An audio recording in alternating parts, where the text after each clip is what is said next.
كركوك بيوسي بقوته، سنجار بيوسي بقوته، قانقين بيوسي بقوته.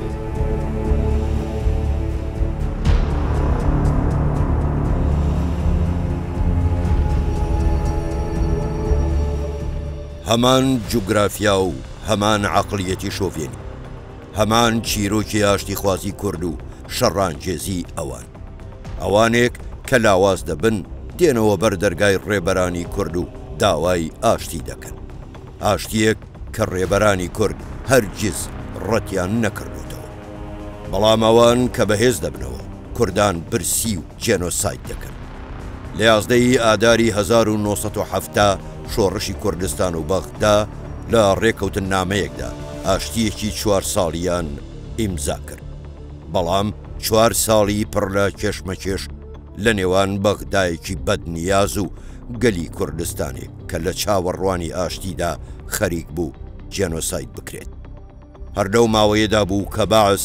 هەوڵی کوشتنی مستەفا بارزانی ڕێبەری ڕزگاری خوازی کوردستانیدا. ئەمە چیرۆکێکە تا ئەمڕۆژ دووبارە دەبێت.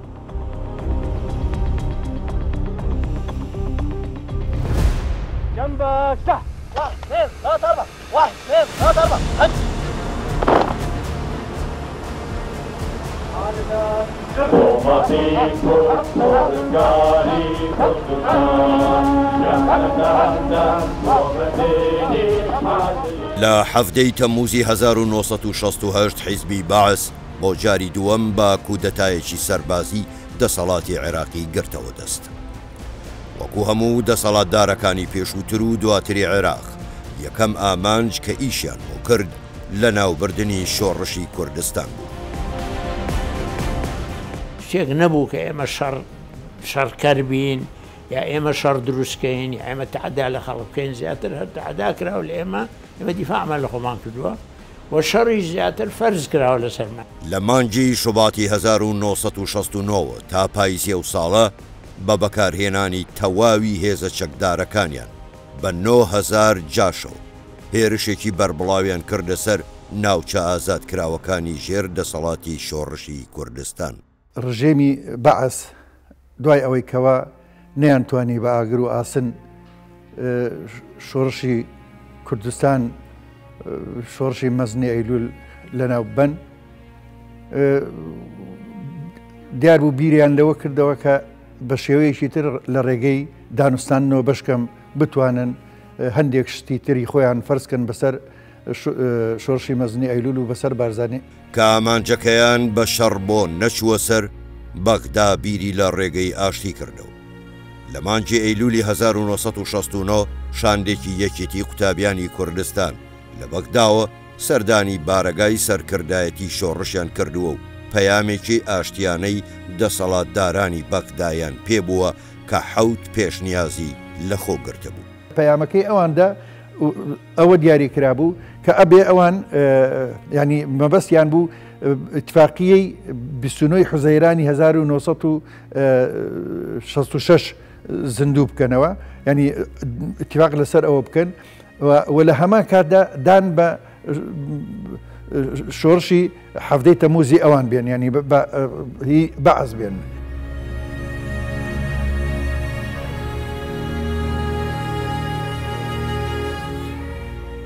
زۆر کەسی خێرخوازی زۆر کەسی نیشتمان پەروەر و کەوتنە نێوانەوە بۆ ئەوەی بەعس و سەرکردایەتی شۆڕش بە تایبەتی خوارێ خۆش بوو بارزانی نەمر بەیەک بگەێنن و بوو بە یەک گەیشتن لە 11 ئادار و ڕێکەوتن نامەکە بڵاو بووە. 11 ئازار تەوان خۆی حکوومەتی بەعس 68 هاتنەوە سەر حکم پاش 63 کە هاتنەوە سەر حکم ئەو زەمانە لەگەڵ ئێمە ناڕێک بووم تەوان و فکرێکی وایان هەبوو کە ممکنە دیسان پەلامار بدەن و شۆڕش بکەنوانە ساڵێک شەڕیان لەگە کردی و ئیسیفادەشیان لە دووبەرێکچەکە بینی ئێمە کردوای براکوژیە بوو لە بینمان، بەڵام باش ساڵەکە بۆیان دەرکەوت نەیانتوانی شۆڕشەکە بشێنن مایەوە وەکو خۆی، لەبەرەوە فکریان گۆڕی بەوەی کە هەوڵ بن گفتوگۆی لەگەڵ بکەن بەو هەدەفەی کە وای لێ بکەن بکو ئەڵێ احتیوای بکەن و دوای خۆیانی بخەن وا بکەن شۆڕشەکە تەئیدیان بکە مقابل بەوانی شەندێ مافی بکەن لەسەر ئەو بناغەیە کریان لە 11 ئازار کردەوە. لە چواردەی تشرینی دووەمی 1969دا بۆ یەکەم جار عەزیز شەریف دۆستی گەلی کورد و دۆستی بارزانی نەمر پەیامێکی دیکەی بۆ ئاشتەوایی هێنا. لە هەشتی کانونی یەکەمی 1969 یەڤگینی پریماکۆڤ ڕۆژنامەنووس و دیبلۆماتکاری ناسراوی ڕووسیا لە بەغداوە سەردانی سەرکردایەتی شۆڕشی کردووە و نامەیەکی لە سەرکردایەتی سۆڤیەتەوە پێبووە. پێش ئەوەی عەزیز شەریف و وەفدەکەی بەغدا بێن ینی کە دیاری کرابوو کە وەبزانام چواردەی مانگی نۆ بوو چواردەی مانگی دەبوو ئەوە بەهاتنایە پێش ئەوە پریماکۆف خۆی گەیاندە بارەگای بارزانی لەگەڵ بارزانی سەرۆک بارزانی و لەگەڵ سەرکردایەتی پارتی دانیشت و تەشجیعی ئەوەی کردیان پشتگیری ئەوەی کرد کە ئەبێ هانیشیدا و پشتگیری کرد پێشی باش بوو کە ئەم ڕێککەوتنە بکرێت ینی ئەم دانوستانە بکرێت تەنانەت حتا وای نیشاندا کە ئەمە فرسەتێکی زێڕینە بۆ کورد کە ئەم هەلە ڕەخساوە کە دانوستاندن بکرێت. لە 24 تشرینی یەکەمی 1969 بۆ جاری دووهەم هاتەوە و ئەم نامەیەی پێبوو. ڕژێم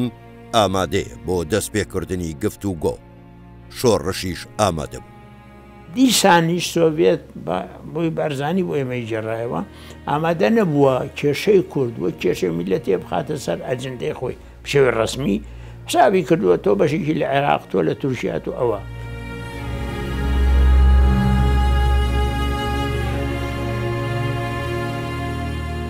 قوة الملا مصطفى هي قوة المناضل المقاتل لكن عنده قوة روحية. سەرچاوی هێزی بارزانی بریتیە لە هێزی تێکۆشەرێک کە لە ژیاندا بە دوای شان و شکۆ و ناو لەقەبەوە نەبووە. ئەو هێزێکی ڕۆحی هەبوو، پیاوێکی ئیماندار بووە. ئەو هێزی ڕوحێتی نەتەوایەتی هەبووە، بڕوای بەگەلی خۆی هەبووە، نەتەوەخوازێکی ڕاستەقینە و ئیماندارێکی ڕاستەقینە بووە. هێزی بارزانی لە زوهد و لە گیانە بەرزەکەیەوە بوو. دیسانەوە پریماکۆف هاتەوە ئەمجارە پریماکۆف کە هاتەوە بۆ لای بارزانی لە کۆتایی مانگی یەک بوو وابزان 29 یەک بوو هاتەوە بۆ لای سەرۆک بارزانی بەڵام ئەمجارە بەنامەیەکی کرملینەوە هات ینی بەنامەیەکی سەرکردایەتی حزبی شوعی یەکێتی سۆڤێت و حکوومەتی یەکێتی سۆڤێت بە هێنی کرملینەوە هات ینی دیار بوو لە ناو ئەو لەو نامەیەدا هەرچەندە بەداخەوە من ناوەڕۆکەی بەتەواوەتی هین ناکەم بەڵام ئەزانم ناوەڕۆکەی ئەوەیەکەوە پشتگیری ئەو دانوستان ناکە و تەمەن ناکەن ئەو دانوستانە سەرکەوتوو بێت و بگاتە نەتیجەیەک.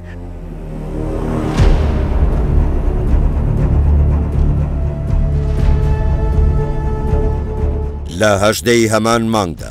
سەمیر عەزیز نەجم یەک لە سەرکردەکانی ڕژێمی بەعس لەگەڵ عەزیز شەریف و فواد عارفدا هاتوون بۆ لای شۆڕش. نەجم لە قسەکانیدا گوتوویەتی کە حیزبی بەعس گەیشتۆتە ئەو بڕوایەی کە تاقە ڕێگەی ئاشتی بریتیە لە ڕێکەوتن لەگەڵ بارزانیدا. صدام حسين قال لي شوف سجلها اللي يريد يتفاهم وياك راد يتفاهم من خلال البارزاني. سەدام پێی گوتم ئەو کەسەی دەیەوێت لەگەڵ کووردا ڕێک بکەوێت دەبێت لە ڕێگەی بارزانیەوە بێت ئەگەر نا هیچ تێگەیشتن و ڕێکەوتنێک لەگەڵ کووردا ئەنجامەکەی زامن نابێت چونکە بڕیاری کورد بەدەست مەلا مستەفا بارزانیە جگە لەو کەسی دیکە بڕیاری کوردی لەلا نییە. لەناو ئەو کۆکتەرەی لەگەڵاڵەوە پێی گەڕینەوە سەدام حوسێن ئاوای پێبوو. لە حوتی کانونی دووەمی 1970 شاندی شۆڕش بۆ درێژەدان بە گفتوگۆکردن بەرەو بەغدا بەڕێکەوت. لە 12 هەمان مانگدا سەدام حوسێن جێگری ئەلبەکر بەبێ ئەندامانی شاندەکەیان دێتە ڕەواندوز و داوای چاوپێکەوتن لەگەڵ بارزانی نەمر دەکات.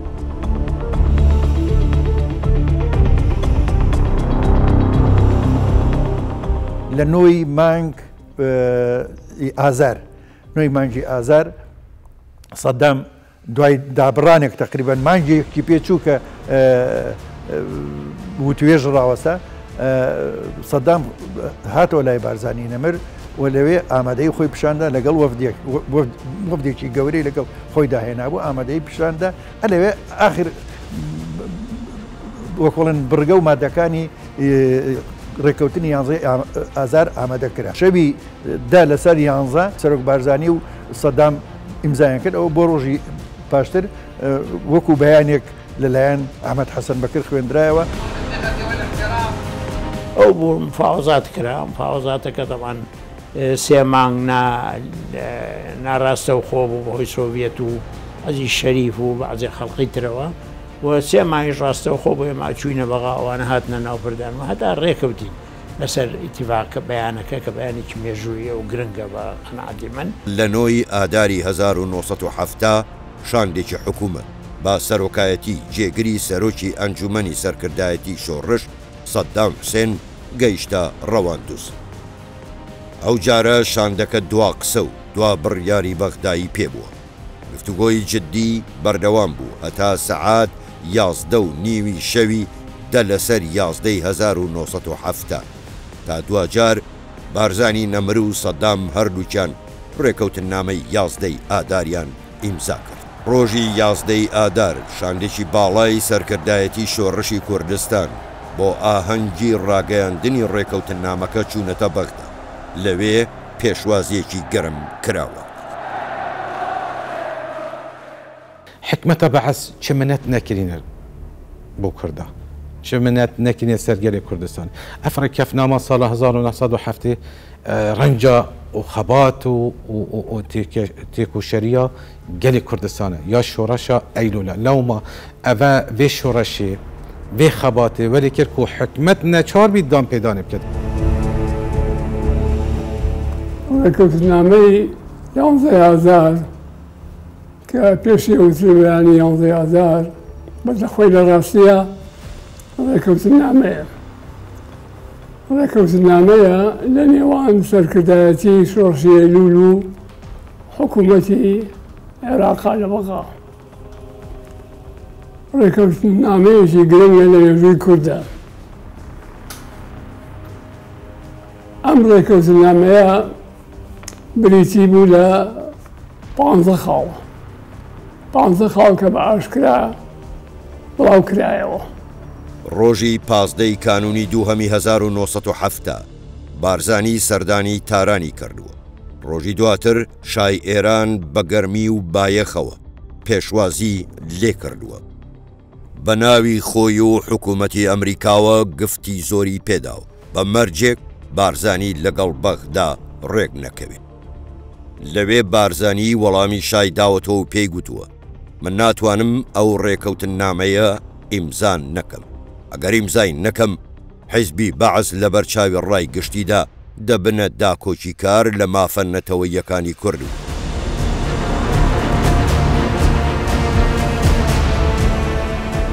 ئەمریکا هێشتا بە تەواوەتی نیان قەنەعەتیان نەبوو کە ئەوە بچێتە سەر بەڵام ینی سەربگرێ بەڵام تقریبا ئەوانش بیانی هیچ هەڵوێسێکی وا نیشان نەدرا بوو بەڵام ئێران لێ خەریک بوو وەزعی لێ تێکەچوو ئێران ئەویست ڕێگری بکات لەو هینە ئەوە بوو شای ئێران داوای بارزانی کرد بارزانی ڕێی خۆیدا هو ما عنده شيء يخسره شو يعطيهم الامريكان چی بەوان دەدا؟ چی داوە بە ئەمریکیەکان یان چی بە ئێرانەکان دەدا؟ ئەو بۆ پتەوکردنی پێگەی خەباتی خۆی کەڵکی لە دراوسێتی وەردەگرت.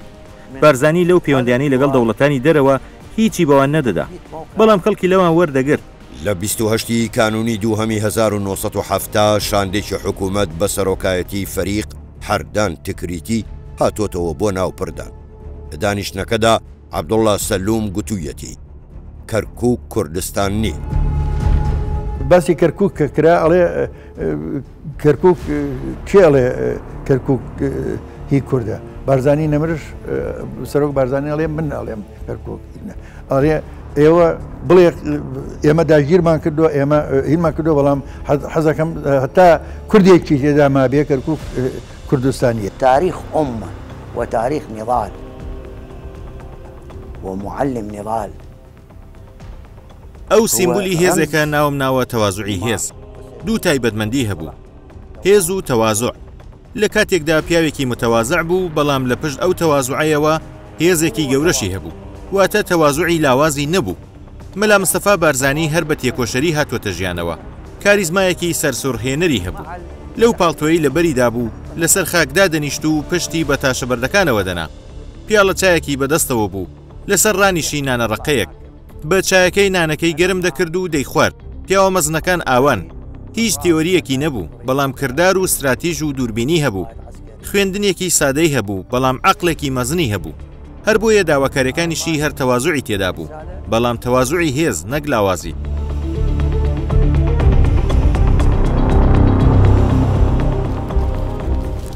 ئەو ڕێکەوتنامەیە دوای 9 ساڵ لە شۆڕشی کورد لە 11 ئەیلول شۆڕشی ئەیلولەوە هات هەم حکومەتی عێراق هیلاک بوو، هەم حکومەتی هەم سەرکردایەتی شۆڕشیش بارزانی نەمرد. زۆر جار ڕای وا بوو کە چونکە هیچ دەرەتانەیەک نەبوو لە بنێوان بۆ کورد، پێویست بوو کە کورد باڵی هەناسەیە بدا بەحەسێتەوە. ئەو 4 ساڵە زیاتر ئەوە بوو کە کورد شوێک بدا. دنا بارزانی نەمەر بەڕای من ئەوە ڕای خۆمە نەبڕوای بە حکومەتی عێراق هەبوو بە بەعس، نەبڕواشی بە شای ئێران هەبوو، بەڵام بارودۆخەکە ناچاری کرد بوو کە جۆرە دۆستایەتیەک زۆر نزیک بوونەوەیەک لەگەڵ شای ئێران لەگەڵ حکومەتی ئێرانی دروست بکە، وەکو دەڵێ دوژمنی دوژمنم دۆستمە. ئەوەی کە بەرهەمی شۆڕشی ئەیلول بوو 11 ئازار بوو، ئەو بەیانەی کە دەرچوو لەگەڵ حکومەت ئەو ئیتیفاقیە، چونکە بۆ یەکەم جار ئەتراوکە بە مافی ئۆتۆنۆمی، ئەوە دەستکەوتە تەوان. اینجا ئەگە بەیانەکە هەمووی بخوێنیتەوە تۆ، مافی کەلتوری تایە، مافی سیاسی تایە، مەسەلەی پێشمەرگەیە، مەسەلەی هەلکردنی ئەو جاش و ئەوانەیە، جێیش سەحەب بووە، حرس حدود 12 فەوج بۆ پێشمەرگە دوژۆ، بە هەمووی دەستکەوتن تقریبان. بریاردرا لە کەرک و ئیحساب کرێ باش ساڵێ و تێژیاندا باسیەکان، یعنی بە هەنگاوێ بوو بۆ پێشەوە. لەو وەزعی کە ئێمە تووشی بوو بووین دووبەرێکی و ناکۆکیمانە بوو شتمانە بوو، هەنگاوێ بۆ پێشەوە. ڕاستە هەموو ئەو شتان نەبوو کە تۆوەتەوێ، بەڵام مافی زۆر تیا بوو. بارزانی هەمیشە ئەوەی لە فکر و مێشیدا بوو، ئامانجی ئەو سەربەخۆی کوردستان بوو، سەربەخۆی کوردستان و یەکگرتنی پارچەکانی کوردستان. بەڵام بارزانی زۆر دووربین و زۆر حەکیم بوو. ئەمە بە قۆناغ بە قۆناغ دەکرێت، هەر قۆناغێک بە پێی توانات کورد چی دەستکەوێت ئەمە وەربژیرە. لەبەرەوە ڕاستی دەبوو بە هەموو گفتوگۆیەکان لەگەڵ حکومەت هەر جارێک کە شتێک دەستکەوێت و ئاخر جار 11 ئازار بوو کە گەورەترین دەستکەوت بوو هەتا وەختە کە کورد وەریگرت بێت 11 ئازار کە ئۆتۆنۆمی بۆ کورد، ئەمە کارێکی گەورە بوو. ئەو دەستکەوتانە ئێستا هەیە هەمووی نەتیجە ئەو شۆڕشەیە، نەتیجەی شۆڕشی ئەیلولە. ئەو ڕێکەوتنامەیە گرنگیەکی زۆری هەیە. بایەخی مێژوویەکەی ئەوەیەکەوە یەکەم جارە دەوڵەتێکی یەکێک لەو دەوڵەتانەی کە داگیرکەرانی کوردستانن دان بنێن بە بوونی نەتەوەی کوردە، هەروەها دان بنێن بە خاکی کوردستانە. پێش ئەوە ئەوسا عێراق جزء من الأمة العربية، وایە عێراق بە هەموویەوە بە کورد و بە عەرەب و بە هەموویەوە یعنی ئەمە بەشێکە لە نەتەوەی عەرەب. بەڵام بەیانەکە هەر بەیانەکە خۆی ڕەدی ئەو قسەی یایەوە وداني بوانا كعراق هەمووی بەشێک نییە لە ئومەی عەرەبی بەڵکو نەتەوەیەکی تریژەیە کە پێیوترێ نەتەوەی کورد خاکێکی تریژەیە کە پێیوترێ خاکی کوردستان. یازای ئادار و کوڕێکەوتنامەیەک لە نێوان حکوومەتی عێراق و لە نێوان سەرکردایەتی شۆڕش ڕووداوێکی زۆر گرنگ بوو لەسەر ئاستی ناوخۆ و دەرەوە لەسەر ئاستی هەرێمایەتی و دەرەوە ڕووداوێکی زۆر گەورە بوو چونکە لە دوای پەیماننامەی سایکس بیکۆ کە کوردستان دابەشکرا بین نێوان لە نێوان تورکیا و عێراق و سووریا ئەو بێجگەلەوەی کە بەشەکەی دیکەی سەد لە ئێران مابەوە ئەمە دانان بوو بە مافی میلەتی کورد و بە مافی میلەتی کورد مافەڕەواکانی میلەتی کورد gelek tiştê pêşkeftiyê tê dihey rastî ev tiştê pêşkeftî rengvedana wê dibînin ku distûrê dîv da hatin çiko ev bûye binemayek rastî bo yasa sîhosê jî û ev jî werê kir ku distûrê Iraqê de yê katî ev sala 1970 da bête çespandin. ئێمە قەزازبان زۆر کرد چونکە لەو ماوەی 4 ساڵەدا زۆربەی زۆری کتێبەکانی بە تایبەتی قوتابخانەی ناوەندی دووە ناوەندیەکان کرانە کوردی و خوێندن لە بوو بە کوردی کە جاران بە عەرەبی بوو. جگەلەوە ڕۆژنامە دەرچوو گۆڤار دەرچوو تەلەڤیزیۆنی کوردی تۆزێک جموژۆڵێکی چاکی تێکەوت و ئێمە چەند جار چوین بۆ تەلەڤیزیۆن و بەرنامەی ئەدەبیمان تۆمار کردووە. جگەلەوەش کۆڕی ئەدەبی و دوای یەکێتی نووسەرانی کورد و ئەوانە دەستکەوتی گەورە بوون بەنسبەت میلەتی کوردەوە کە بەهۆی ڕێکەوتنامەی ئادارەوە هاتنەکایەوە. بۆ وی دەمی ڕاستی تشتێکی گەلێکی پێشکەفتی بۆ ڕاستی نەموزەجێکی گەلێکی جوانێ نیمچە حکومڕانیەکە سربەخۆ بۆ هەرێمە کوردستانی لەما ئەس بێژم ئەف دەرئەنجامە خەباتە تێکوشەرەتیە کوردی و خین ڕێژتنە گەلێک پێشمەرگە ئەف تشتە گەلێکی پێشکەفتی بوو چونکو گەلێک دەستکەفت دوێ ڕێکەفنامەدا هەبوون. بەیەخی دەستوورەکەی ئەوەیە کەوا کورد بەشدار بێ لە دانانی یاسا و دەستورە لە عێراق ئەویش لە ڕێگەی ئەوەی کە کورد بەشدار بوو لە پەرلەمانی عێراقا.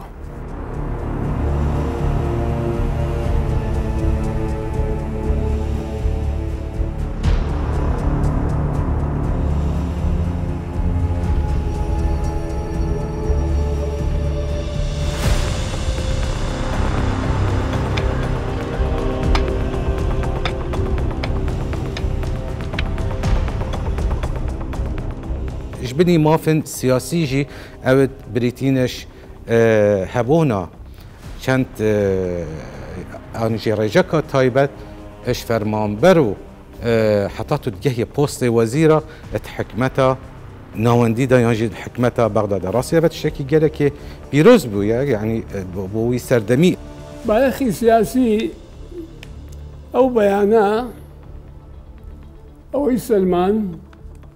کەوا خەباتی سیاسی ئەنجامدارە بێ تۆ بە دانیشتن هیچ ناکرێ بەڵام کە دەستدایە خەباتی و بە تایبەتی خەباتێکی شۆڕژێرانە و دەستدایە چەک ئەوە بوو ئەنجامەکەی بینیمان ئەنجامێکی ئیجابی باشی هەبوو. بە پێی سەرچاوە مێژوویەکان ساڵی یەکەمی ڕێکەوتنامەکە بە باشی بەڕێوە چووە. بەڵام ساڵێکی نەبردووە کە ناکۆچیەکان سەریان هەڵداوەتەوە لەوانە بەعز لە ئاست کوردە فەیلیەکان بەدنیاز بوو. ڕۆژی یەکی کانونی یەکەمی 1970 لەو کاتەیدا ئیدریس بارزانی لە بەغدا بوو بۆ جێبەجێکردنی بەرگەکانی ڕێکەوتنامەکە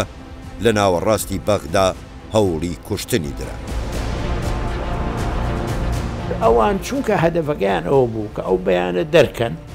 اعتراف بە بەعزێشتی کوردکەن بەو شەرتەی کوردیش لەگەڵیان بێ لە ڕووی سیاسیەوە دوایان کەوێت کورد نەیتوانی وەکو پێویستە لە ڕووی سیاسیەوە دوایان کەوێت چونکە حکوومەتی خوێن ڕێژ بوو حکوومەتی دیکتاتۆر بوو دیموکراتیان نەبوو زۆر زەحمەت بوو بتوانی بە دوایە بڕۆی بە دوای بەعس و سیاسی بەعسوانە لەبەرەوە ئەوانیش وردە وردە خۆیان دزیەوە لە هینەکە بۆ جێبرویستیان مەلام سوا بکوژن کاگیردریس پێشەوە هەوڵی تریاندا کێشە دروست بوو لە بینمان حتى بعد التوقيع على المعاهدة على اتفاقية بيان آذار صدام حسين من كلامه يقول أنا أوقع عندما أكون ضعيف پاش ئیمزاکردنی ڕێکەوتنامەی ئادار سەدام حسێن خۆی دەیگوت کاتێک لاواز بووم ڕێکەوتنامەکەم ئیمزا کرد ئێستا کە بەهێزم بۆ پابند بم بۆ ئیمزای بکەم سەدام هەمان شتی کرد ئینکاری ئەو بەڵێنانەی کرد کە خۆی ئیمزای لەسەر کردبوو بەڵام بەکردەویست ڕێکەوتنامەکەی ئادار بەردەوام بێت پارتی و بارزانی داوای کەرکوچیانە کرد داوای ئیحسائیانە کرد داوای ئەو ئینەکە بۆیە بە هەر شێوەیەک بوو ینی ئەو وەختە وای بە سەدام وای قەناعەتی من ئەو وەختەش ئەو بڕیارەی کە دای بە بڕیارێکی تاکتیکی لە قەڵەمیدا بە قەناعەتی خۆی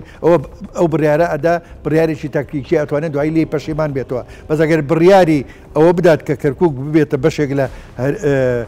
ئۆتۆنۆمیەکە و ئەو ئیحسائیە بکرێت بۆ شێوە ئەو وەختە بە شێوەیەکی یاسایی ئەو ناوچەیە ئەبێ بە ناوچەیەکی کوردستانی ینی ئەحتراف بەواکە بۆیە سەدام ئامادە بوو ئەوە بکات بەڵام تەنازل نەکات کێشەی کەرکووک و چارەسەر بکات مەرەکەبی ڕێکەوتنامەکە کوشک نەبووبەوە کە پیلانیان جێرا دژی کاگدری سوور ویستیان لە تەقیان لە کاگدریس کرد ویان زانین ئەو ئەویشی تێدا نەبوو کێشەکەی تیا بوو ئەو بریندار بوو بەخەستی و تووشی زۆر ناخۆشیش بوو ویستیان کاگدریس بکوژن بەداخەوە یعنی ئەفڕێکەفنامە نەهاتە چەسپاندن دستوری دایک دستوری کاتی عێراقیدا و هەرهۆسا نەچوت قالبەکێ قانونیدا هەرچەندە اتفاقا هەردوولا هەبوو سەربێ چەندی و ئەڤەوەلەی کرد کوش بعدێ بێژین یاسایی و دستوری هەمی قالبێ خۆ گرت کێشت بێرەدا نەبووینە بەلێ نەهاتە تەرجەمەکردن وەکو یاسایەک و دامپێدانەکە یاسایی بێتەکردن ئەوژی بێگومان حکمەتە بەغدا سەبەب بوویە بۆ بێ چەندێ أتذكر لما بیرم دێت کۆپتەرەکەمان لە تەختاییەکی سەر چیاکە لای ڕواندز ئاوادا دەبەزی بینیمان حەشاماتێک لە پێشمەرگەکان هاتوونەتە ژێر تیارەکە و بەدەست و بە باڵ و بەتفەنگ ئیشارەتمان بۆ دەکەن و هاوار دەکەن دانەبەزن ئێمە نەمان دەزانی مەسەلەکە چییە فڕۆکەکەمان جارێکی دیکە بەرز بووەوە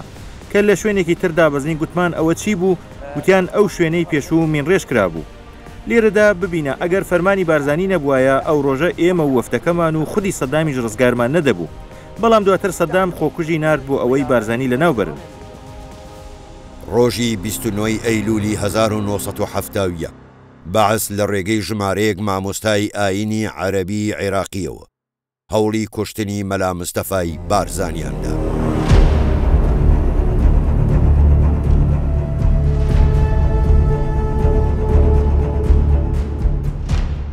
مجموعة ملابون طبعا هندي السنة بون هندي الشيعة بون أنا هاد بون نوكز بون لوي باسي أنكم تعمل لقال بغاء سمان كردو لقى مسؤول كانوا عاملي خيرين وناماني شاشة دروز توتر هي لبينتانا ومعنا حليب كينو فعلا قصاشان كردبو ناردبوش يعني بلام نان بيان نوتبوتو أشياء تقيته مثلا بس دو صابتكي فالسائقي دو سيارة كبون كالقال هاتبو يشي تويتا ويشي شواليت بو ئەوانە سابت ئەمن بوون 6 مانگ لە ئەڵمانی شەرقی تەدریبیان کرد بوو لەسەر ئەو کێشەیە لە پاشە قسەیان کردووانە ئیتر منیش وتم هین لە وەختەی کە قسەکانیان تەواو کرد بە مەلام سەبا هات کە هات دانیش ئەینی قسەیان بۆ تێکرار کردەوە وایوانە دووسێ کتێبی دینیشیان بۆ هێنابوو کە بیدەنێ بۆ وەکو هەدیە من ناوسواز عینەکەی ئەو کرد بۆی کتێبەکان بخوێنێتەوە یعنی تەماشایەکیان بکە و لەگەڵ وتی ئەشکورکم سوپاسانەکە بەسەوە تەقینەوە دیار بوو لە دەرەوە تەوان بە مەوجە دەخانیانەوە سایقەکان ئەوی بەرامبەر مەناوسوا بوو پارچە بوو تەوان کابرا کە پشتێنێکیان لە پشت بەستە و پێیان وتبوو ئەمە تەسجیلە دەنگی مەناوسوا تەسجیلکە ئەویش لە وەختا هەڵی کرد تەوان و ئیستیغلالی ئەوەی کرد چایچێکە چای بۆ دانا چایچەکە شەید بوو تەوان بۆی گوێ لە تەقەی پیاڵەوانەقی گوێ لە تەقەی هینەکەنە بێ دوو کەس لەم لاوە مرد دووشکە لەو عینی مەجموعەیەک مرد و کوشتە ئاینی هین بوو کوژراوە بری نارۆوانە بوو و مەلا سواش هەندێک کونیە تۆز و خوێن و ئەوانی بەرکەوێ و کابرایکە لەو لاوە بووم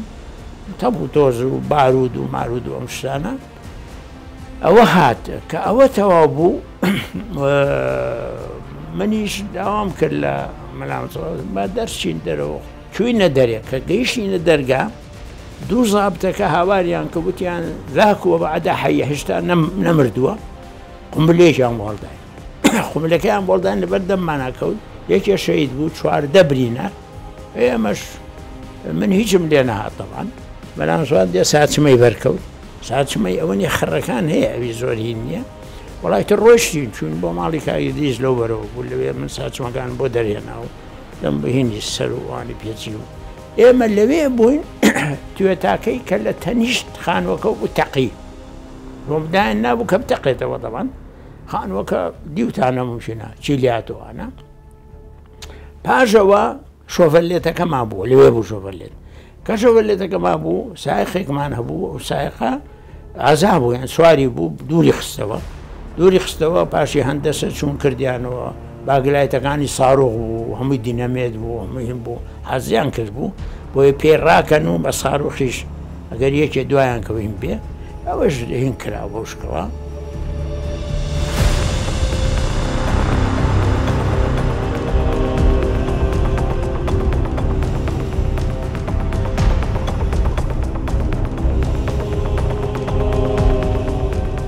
جێگری بەڕێوەبەری ئاژانسی دەنگ و باسی عێراقی بووم بەڕێوەبەرە گشتێکە سەفەری کردبوو هاوڕێیەکم هەبوو شێخ عەبدولجەبارە لە عەزەمی پیاوێکی ئاینی بوو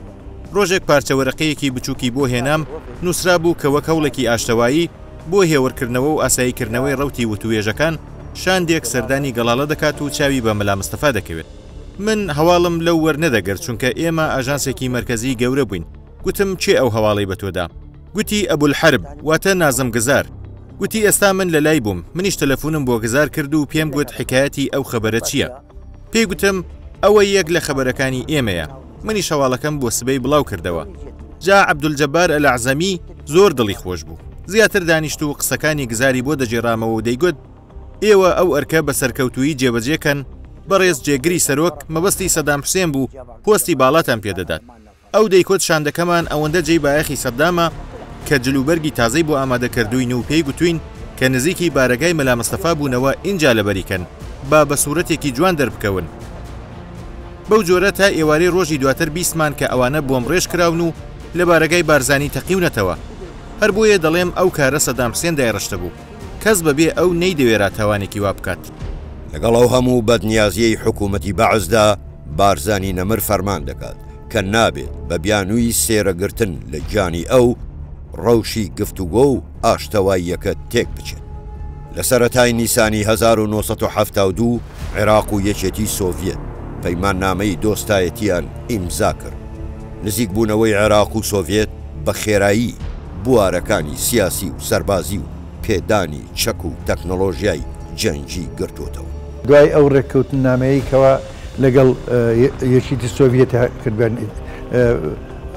ئەو علاقاتی اقتصادی و سیاسیان بەهێز کرد واروە ئەو جەبهەی وەتەنیەی لەگەڵ حزبی شوعی ینی سەدام و بەعەس بیریان لەو کردەوە کە پێویستیەکی ئەو تۆیان بە پارتی دیموکراتی کوردستان نەماوە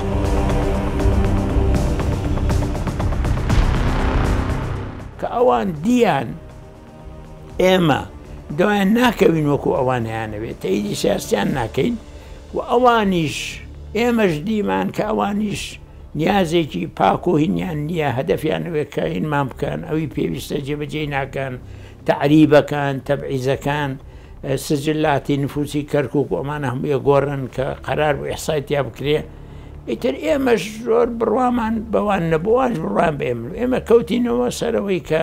لە دەرەوە دیسان خەریک بینەوە ئێرانە ئەمریکا هاتە ناویشتۆرە ئەوانیش خۆیان ئامادەکرد لەگەڵ سۆڤێت معاهدەیان کرد بەهۆی معاهدەکە وەک چەکوشتیان زۆر پیا کرد خۆیان ئامادەکرد بۆ شەڕ لەگەڵ دوای ئەوەی کە سەددام توانای پێیا کرد لەگەڵ یەکێتی سۆڤێتە ڕێکەوتنامەی سەربازیان مۆر کرد چەشی وەرگرت سەددام حکومەتی بەعس زیاتر لەن باسی سەددامی توانای زیاتریان پیا کرد و اینجا خۆیان بۆ شەڕ ئامادە کرد لەوێش فێڵێکیان کرد کە بەداخەوە نەدەبووە حیزبی شیوعی ئەوەی بکردایە لەگەڵ حیزبی شیوعی بەرەی نیشتمانی یەکگرتوویان مۆر کرد ئەوە هەم حیزبی شیوعی لاواز کرد و تاڕادەیەکیش بوو بەهۆی ئەوەی کە سەددام هەوڵ بدا زیاتر بۆ ئەوەی کە شەڕ دەست پێ بکاتەوە وە بوو یەکلایەنە شەڕ دەست پێ کردەوە لە پێشە کە ئەوان لاواز بوون و ویستیان ئێمە ڕابکێشن و احتیوامان بکەن هەتا لەگەڵ سۆڤێت معاهدەیان کرد و کەوتناوە بەهێز بوون تەڵەن حیزبی شیوعیش و داخلی جەبهە بوو لەگەڵیان ئەو کاتێتر دییان زۆر پێویست ناکاوەنە ئێتیمان بە کورد بدەنوانە تۆراجوعیان کرد و ئیتفاقی جەزائیرەکەی کە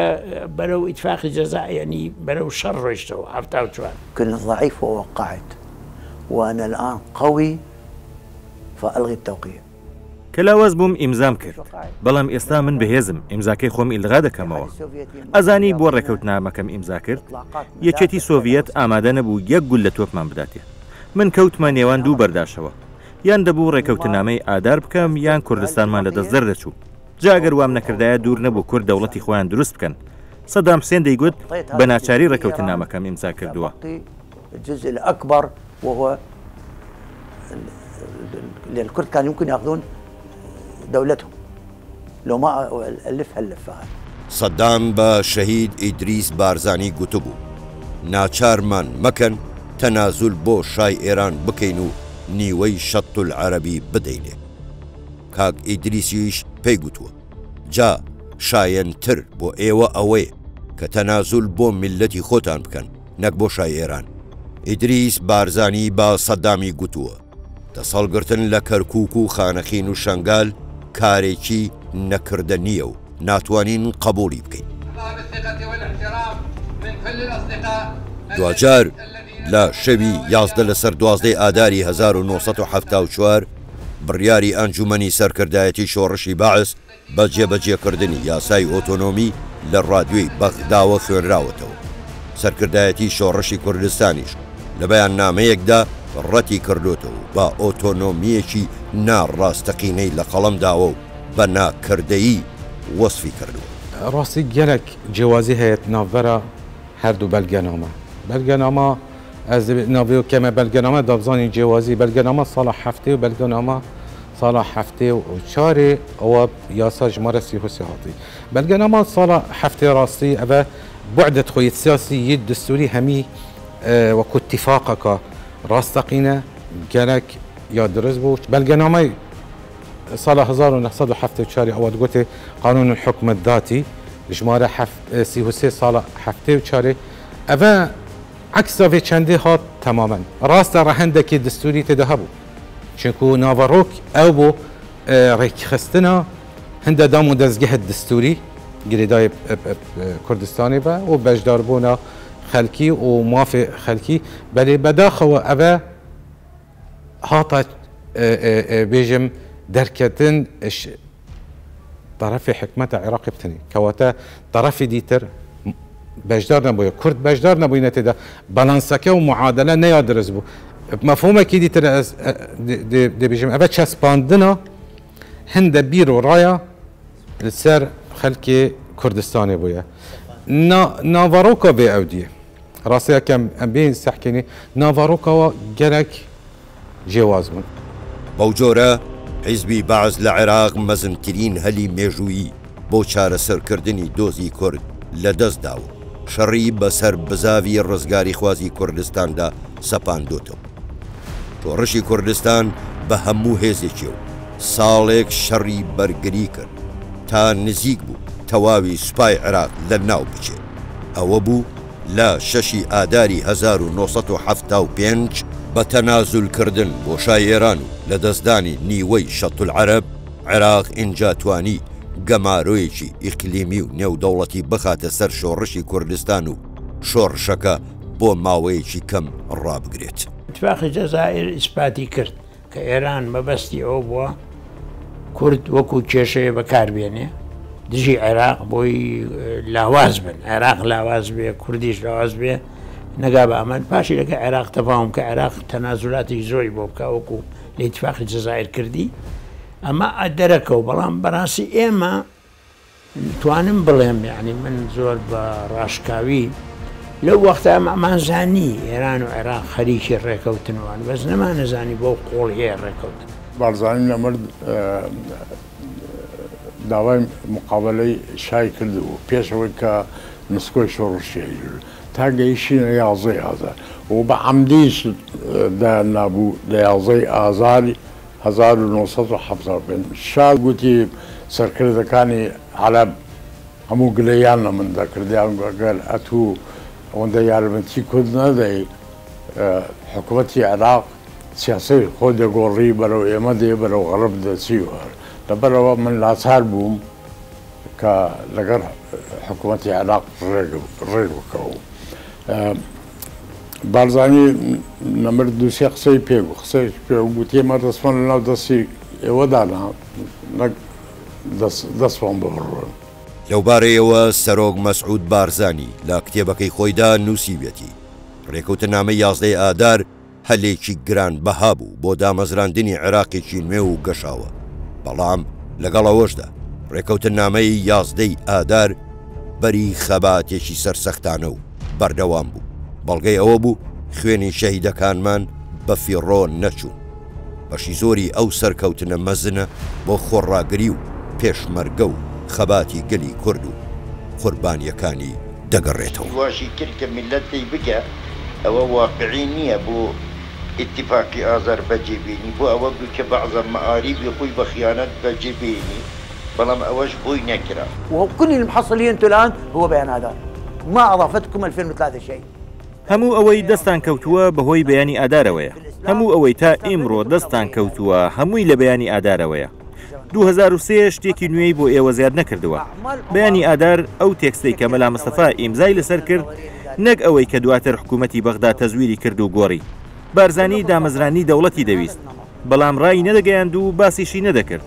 چونکە بەو هوشیاری و زیرەکیە پێشکەوتووەی کە هەی بوو دەیزانی بیناکردنی دەوڵەت لە بیناکردنی ئینسان و ژێرخانی ئابووریەوە دەست پێ دەکات. ئەگەر کێشەی کورد یەکلا بکرابایەتەوە بە ڕەزامەندی هەردوو لە کێشەی کورد یەکلا بکرابایەتەوە لە چوارچەوەی عێراقدا ناگەیشتە ئامۆزانە نە شەڕی 8 ساڵەی لەگەڵ ئێران دروستە بوو.